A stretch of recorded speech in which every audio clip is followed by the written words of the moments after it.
Ya lo habíamos anunciado antes de la pausa con Lucía Damer. Vamos a conversar de algunos temas internacionales que han marcado la agenda durante los últimos días.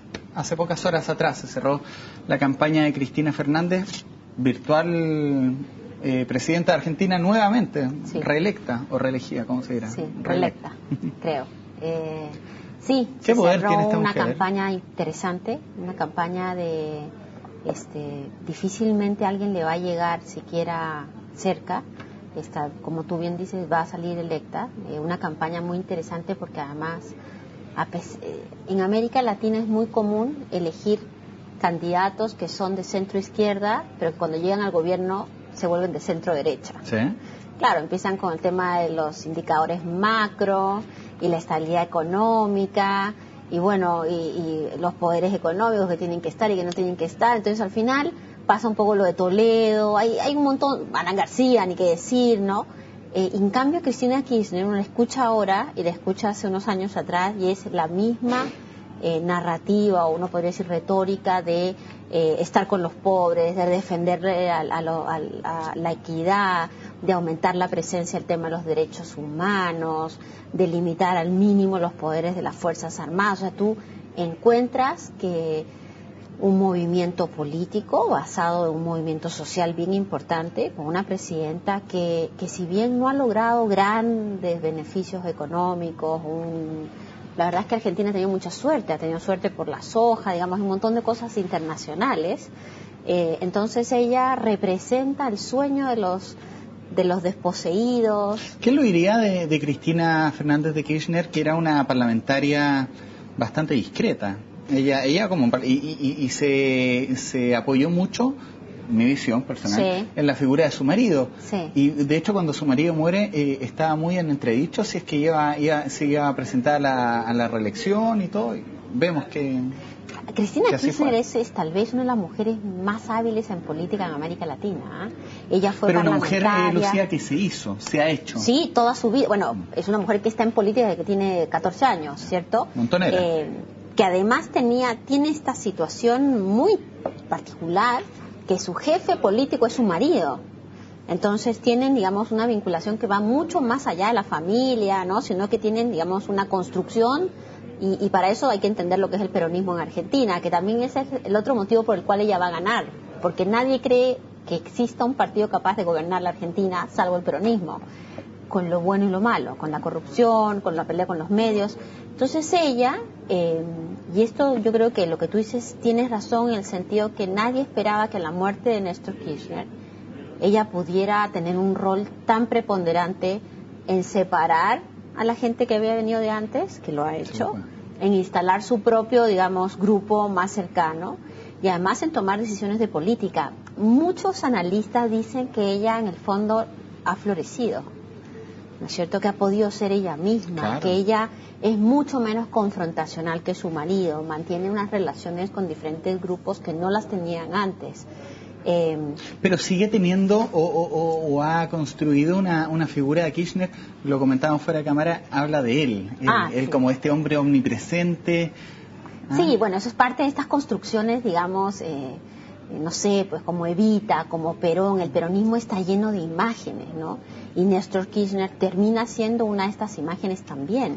Y ella, en el sentido político del uso del marido, ¿no? De la figura del marido, siempre se refiere a él, ¿no? Él, si estuviera él. Y eso es muy interesante, porque además ella creo que lo dice con profundo sentimiento, pero claro, además está muy vinculado con lo que es su movimiento, ¿no? Ella va a ganar.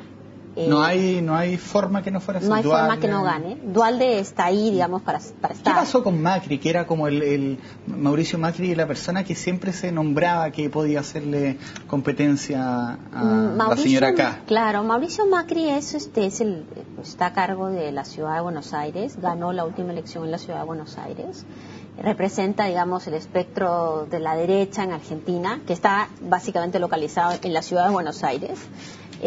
Y ante el crecimiento del apoyo a Cristina, la sensación que todos tenemos es que entrar en una pelea con ella era una locura, porque había que dejar la ciudad. Entonces ahí como que baja esa alternativa. Y lo que es aún más triste es que el Partido Radical, que es históricamente opositor, ya llegue en unas condiciones casi de autoexilio, ¿no? Con un candidato que lo único que hace es repetir los modismos del padre para ver si alguien, no sé, se olvida que el padre no está ahí presente, que es el hijo, digamos, Ricardo Alfonsín. Entonces ahí tú encuentras un sistema político bien degradado, ¿no?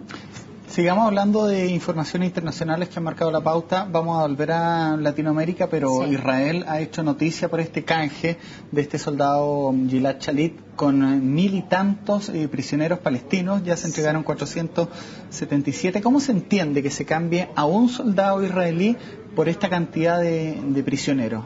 A ver, primero más o menos todavía hay 5.000 otros prisioneros palestinos en condiciones que bastante dudosas en términos de la ley, incluso las cortes internacionales así lo demuestran, en Israel. Segundo, el grupo palestino Hamas, que es el que tenía secuestrado a este muchacho de Israel, es el grupo más radical, el grupo que sin duda no lo iba a entregar, a pesar de los altísimos niveles de cierre de la frontera.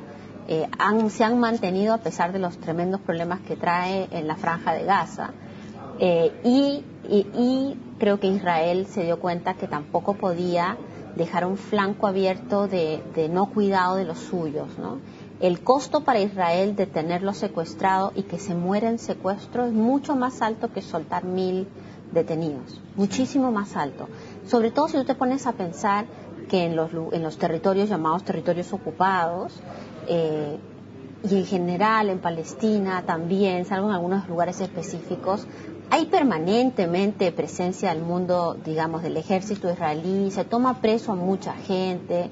Entonces, la percepción que hay en el mundo internacional es que el costo de perder a este soldado, que además era uno de estos soldados que hacen servicio obligatorio, un muchacho joven, representante de la nueva generación en Israel. Hay que entender este contexto de Israel, donde el servicio militar es obligatorio, donde los jóvenes están muy militarizados, se podría decir. Además, donde la cultura de cuidar Israel, lo suyo, la nacionalidad, es muy importante. Entonces, no es, digamos, uno lo ve así como es como raro, 1 por 1.000.